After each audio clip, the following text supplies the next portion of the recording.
മരണം നടന്ന വീട്ടിൽ റിപ്പോർട്ടിങ്ങിന് പോകുന്ന മാധ്യമപ്രവർത്തകരോടാട്ടോ. നിങ്ങൾ മീഡിയ വണ്ണിലെ ആഷിഖ് റിപ്പോർട്ടറാണ്, മാധ്യമപ്രവർത്തകനാണ്. ഒരുപക്ഷെ വളരെ കുറച്ച് ആളുകൾക്ക് മാത്രമേ അദ്ദേഹത്തിന് അറിയുള്ളൂ. അദ്ദേഹത്തിനെ ഒന്ന് ഫോളോ ചെയ്തേക്ക്. നിങ്ങൾ ഫർസാന എന്ന പെൺകുട്ടിയുടെ വീട്ടിൽ പോയിട്ട് നിങ്ങൾ എന്ത് ചോദ്യമാണ് ചോദിക്കണത്? ദുഃഖം തളം കെട്ടി നിൽക്കുകയാണ്. ആ മാതാവ് സങ്കടം സഹിക്കാൻ പറ്റാതെ പൊട്ടിക്കരയാണ്. ബാപ്പ അവിടെ കണ്ണീർ ഒലിപ്പിക്കണ്. അദ്ദേഹം ഫർസാനന്റെ ആ ഒരു ആങ്ങളയോട് ചോദിക്കുകയാണ്, അവൻ ആ ക്രിമിനൽ ആ ഒരു പ്രതി ഇവിടെ വരാറുണ്ടോ, എങ്ങനെയാണ് നടന്നത് എന്നുള്ളത്. എവിടെ ചെങ്ങായി? മീഡിയ വൺ ചാനലിന്റെ ആഷിഖിനെ ഒന്ന് നിങ്ങൾ ആ റിപ്പോർട്ടിംഗ് ഒന്ന് കാണും.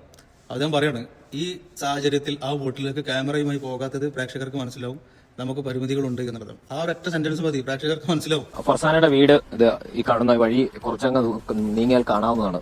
ക്യാമറ അങ്ങോട്ട് കൊണ്ടാകാത്തത് ബോധപൂർവമാണ്. അങ്ങോട്ട് ക്യാമറയുമായി ചെന്ന് റിപ്പോർട്ട് ചെയ്യാൻ കഴിയുന്ന ഒരു അന്തരീക്ഷമല്ല അവിടെ നിലനിൽക്കുന്നത്. വീടിന്റെ മുറ്റത്തോട്ട് കയറുമ്പോൾ ആ വീട്ടിലെ ഉമ്മയുടെ തേങ്ങി കരച്ചിലാണ് കേൾക്കാൻ കഴിയുന്നത്. നമ്മൾ അവിടെ വിവരം അന്വേഷിച്ചപ്പോൾ ഫർസാനയുടെ പിതാവ് തളർന്നു വീണതിനെ തുടർന്ന് ആശുപത്രിയിലേക്ക് മാറ്റിയേക്കുകയാണ്. കൊച്ചനുജൻ ആണുള്ളത് നമ്മളുമായിട്ട് എന്തെങ്കിലും കാര്യങ്ങൾ സംസാരിക്കാൻ കഴിയുന്നത്. ജ്യേഷ്ഠത്തി ഇന്ന് വൈകുന്നേരത്തോടു കൂടി ട്യൂഷന് പോവുകയാണ് എന്ന് പറഞ്ഞ് വീട്ടിൽ നിന്ന് ഇറങ്ങി എന്നാണ് പറയുന്നത്.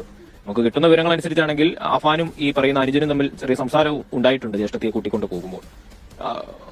സ്വന്തം മകളുടെ മരണത്തിൽ ദുഃഖഭരിതമായിട്ടാണ് ആ വീട് ഇരിക്കുന്നത്. തേങ്ങി കരയുകയാണ് ആ വീടിന്റെ സാഹചര്യം. അങ്ങോട്ട് ഏതെങ്കിലും തരത്തിൽ വിവരങ്ങൾ തിരക്കാൻ കടന്നില്ലെന്നതിൽ ഒരു പരിമിതിയുണ്ട് എന്നുള്ളത്. ഈ ആഷിഖിനെ കുറിച്ചിട്ട് ഞാൻ കഴിഞ്ഞ വർഷം ഒരു വീഡിയോ ഉണ്ടായിരുന്നു.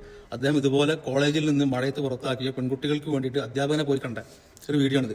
വളരെ കുറച്ച് ആളുകൾക്ക് ആഷിഖിനെ അറിയുള്ളൂ. നീതി ആരുടെയും ഔദാര്യമല്ല, അവകാശമാണ് എന്നുകൊണ്ട് അദ്ദേഹം ഇടപെട്ടിട്ട് പെൺകുട്ടികൾ ക്ലാസ് തിരിച്ചു വെച്ചു. നമ്മളൊക്കെ മനുഷ്യന്മാരാണ്, നിങ്ങൾ മനുഷ്യത്വമായി ഇടപെട്. ഒത്തിരി ഒരു വിവേകം കാണിക്കും ചില സ്ഥലങ്ങൾ.